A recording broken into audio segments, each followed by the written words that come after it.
que é luto para você? Um fim de um ciclo. Resguardo. Sentimento de perda, de tristeza. É saudade.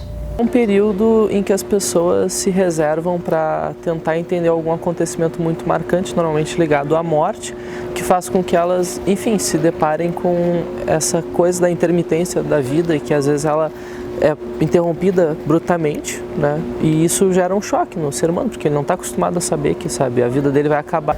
O tema luto é um tema de dor, de tristeza, sofrimento, saudade, entre tantas outras identidades que a gente pode perceber. Mas a ONG Amada Helena nasceu sob o intuito de buscar o entendimento e a força política e social para o entendimento do luto e para as lutas sociais. Por isso vamos conhecer Tatiana Maffini num projeto onde a ONG Amada Helena reúne mães e profissionais para discutir durante um dia a história do luto da criança que se torna uma criança anjo. Nós estamos aqui agora com a Amada Helena, mas ela não é Helena. Sabe quem ela é? Ela é uma mãe enlutada. Tati, já estou chamando de Tati, né, gente? Tatiana Maffini. O que é uma mãe enlutada?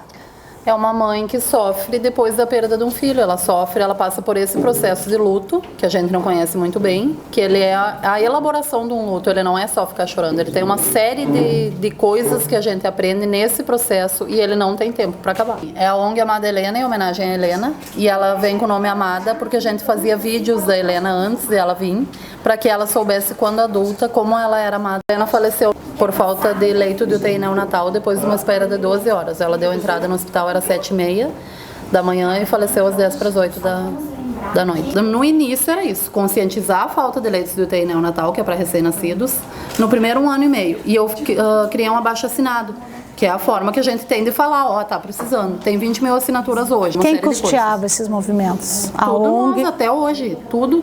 Tudo que vocês estão vendo aqui foi realizado em parcerias com empresas, que não é parceria monetária. E essa transição da UTI NEO para as mães de anjo, que hoje a gente trabalha mais em prol das mães de anjo, ela aconteceu lentamente nessa conversa com as mães que perderam e elas foram falando tudo o que eu passava e ficava quieta e achava que era só pra mim, que era só eu que vivia aquela situação. E elas foram falando e eu vi que é uma coisa da sociedade mesmo, que toda mãe sofre. E eu pensei, não, espera aí, tem que ter algum jeito de mudar isso. E foi assim que eu fui pesquisando e vendo o que eu posso fazer e o que a gente pode fazer para modificar, porque a gente tem que ser proativo com qualquer situação que acontece. A gente vai tratar como mãe da mãe de anjo. Ver a Tati falar, eu vejo a minha filha falar que quer morrer. Então nós perdemos a nossa neta, que as mães aí não sabem, o amor é duplo. A gente gosta muito mais hoje que do neto, da neta, né? Então eu queria saber assim, como lidar com essa situação.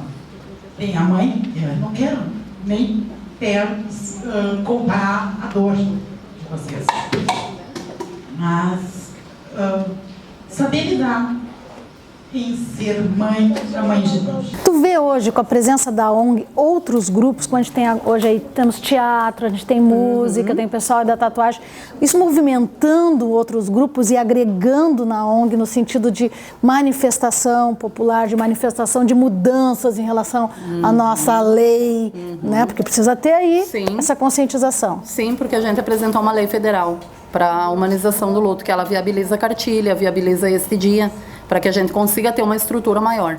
Como eu falei, todas essas empresas, desde a tatuagem, tudo que a gente consegue é parceria mesmo. Eu chego, apresento a causa, todo mundo, ninguém fala sobre isso mesmo, a gente tem que aprender. E assim a gente vai conseguindo caminhar. Aqui a convite da ONG, né, para trazer um espetáculo bem recente que fala sobre a perda gestacional, que tem tudo a ver com o evento Mães de Anjo. Tive uma gestação em 2015 e passei pela perda gestacional no final de 2015, no mês de dezembro, eu descobri a minha perda. E logo no início de 2016, então, eu comecei, ainda em processo de luto e de aceitação, se é que a gente aceita, né? Eu já comecei a montar, então, a criar esse espetáculo que chama Dessas Interrupções, que fala sobre a interrupção da vida, que fala sobre a interrupção de um sonho, né? Eu me sinto muito mãe, em nenhum momento eu me sinto menos mãe do que quem tem o seu filho junto. Pelo contrário, eu acho que esse espetáculo, inclusive, foi o presente do meu filho para mim, que é a maneira que eu tenho de presentear as outras pessoas também, sabe? Então, no processo de ressignificação, que a gente sabe que é muito importante no luto, eu vejo o espetáculo como o meu filho. Dizem para as mulheres, né? Ela é uma classe social baixa, então já tem 5, 6 filhos, perder um não faz diferença. É uma coisa dura de ser ouvida. Mas isso é verdade? Ou não tem nenhuma consciência científica? Se você considerar que cada luto é e é daquela pessoa, naquela circunstância, a gente não faz essa conta, não é matemático, não é? Para a mamãe, aquele filho, ele tem uma história com ela, mesmo que de dias, mesmo que um projeto, o filho não nascido.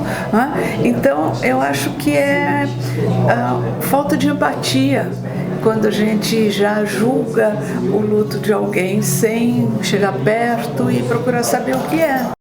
O que tu diria para elas como mães lutadas? Em primeiro lugar, não se force a nada, que é o que a Paola falou antes. A gente não tem que nada. Eu escrevi um texto até no Face sobre isso, que as pessoas dizem tu tem que ter força, tu tem que melhorar, tu não tem que nada. A única coisa ideal, e nem tem que, ideal é que tu se respeite. Que se tu quiser sorrir, tu sorri, se tu quiser ir num parque, tu vai, sabe? E aguarde o tempo. Porque quando diz assim, o tempo cura tudo. Não, ele não cura nada. Ele só tira do centro das atenções. Acho que foi a Marta Medeiros que falou. Então, esse tempo ele vai ajudando, tu não vai fechar a ferida, não vai curar, mas ele vai te ajudar a conviver com isso. Porque até então, antes de eu perder a Helena, eu era uma pessoa inteira, sabe? Eu tinha tudo dentro de mim e não percebia.